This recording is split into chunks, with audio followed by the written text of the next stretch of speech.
Naija Wahala again, guys. The Nigerian government's controversial decision to allocate substantial funds toward lobbying the United States, a move that experts dismiss as futile. Analysts argue that because the US government maintains extensive data networks and intelligence sources, billions spent on foreign advocacy could instead be used to rehabilitate internally displaced persons and rebuild communities devastated by terrorism. Watch this. So, what can you get for $9 million in Washington, D.C.? Well, for one government, it was the price tag for changing the entire story.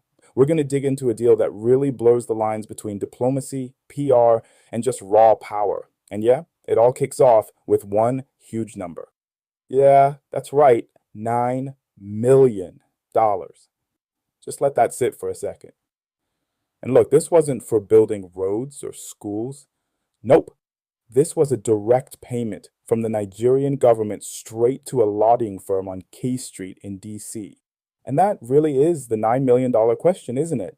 I mean, why would a country with its own set of problems at home shell out a fortune just to shape opinions halfway across the world?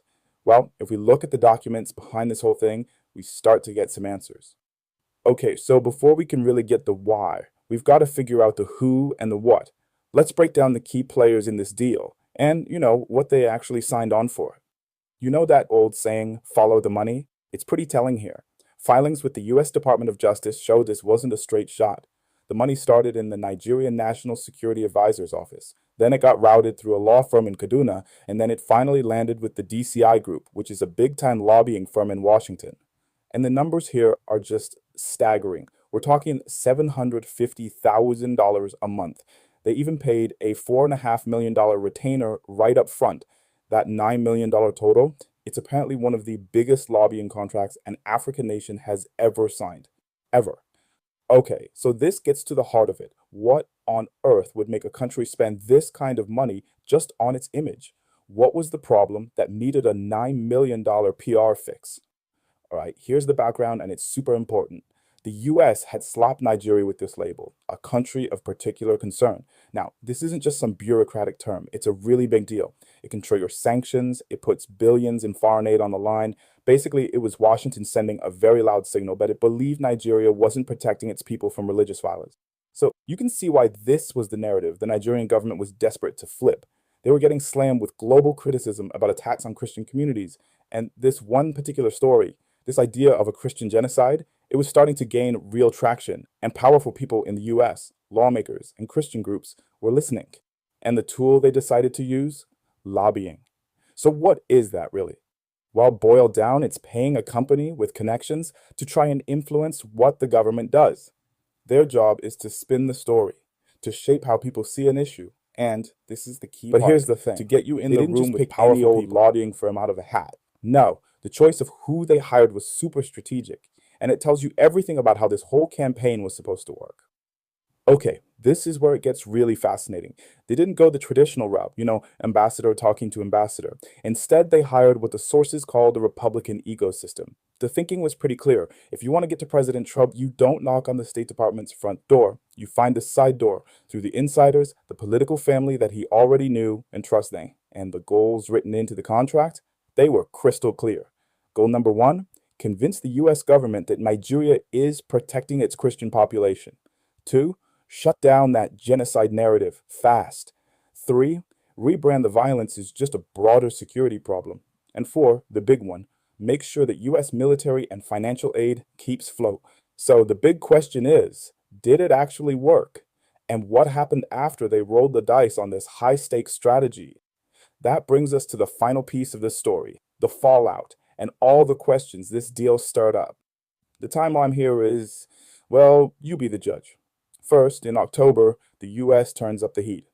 Then, early December, Nigeria inks that $9 million deal. And then, get this, on Christmas Day, not even 2 weeks later, the US carries out an airstrike in Sokoto. The reports say it was based on Nigerian intel, hitting terrorists who were known for attacking Christian villages. And what happened right after that? Well, according to the sources, there was a real shift. The tone coming out of Washington seemed to soften up. All that intense public pressure on Nigeria, it started to fade. Of course, critics saw this and came to a pretty sharp conclusion. There's a quote in the source material that just nails it. They said, "This is not diplomacy, this is image laundry." The argument being they spent millions not to actually fix the problem, but just to, wash away the bad headlines. And that really gets to the ethical dilemma at the center of this whole thing. On one hand, you've got $9 million for a PR campaign. And on the other hand, the reality on the ground. Over 4.2 million people living in camps for internally displaced people inside Nigeria. It's a really tough contrast to look at. So this is what the debate really boils down to. Is this just how the game is played? A totally legitimate, if really expensive, tool for nations to use? Or is it just managing the story instead of actually fixing the problem? Some sources even go so far as to call it a form of legalized bribery. And maybe the most important point is, while all this money was being spent to change the narrative in DC, back in Nigeria, the reports were clear. The kidnappings, the insecurity, it was also happening. And that leaves us with one final, really tough question to think about. Can a country just buy a better image with cash and the right connections? Or is it something that has to be earned, with actual results on the ground? It's a heavy question. And in this case, it was a $9 million one. Now, wow, continue watching through the air. Then like and subscribe. So on the one hand, you have the government spending a fortune to project this very specific, carefully crafted message overseas. But on the other hand, the reality for millions of people back home is, well, it's a completely different story. Let's just put it side by side. It's pretty jarring. On one side, you've got $9 million a year going to lobbyists, and on the other, you have over 4 million internally displaced people, communities that have been destroyed, and students who have been abducted from their schools. Just let that number sink in for a second. Over 4.2 million people forced from their house. That's more than the entire population of many countries, all of them living in camps, often in just devastating condition. And this isn't something that happened in the past, it's an ongoing crisis. The experts point to this relentless cycle. Attacks happen, people get abducted, and all the while that massive lobbying payment goes out month after month. It just raises some really serious questions about priorities.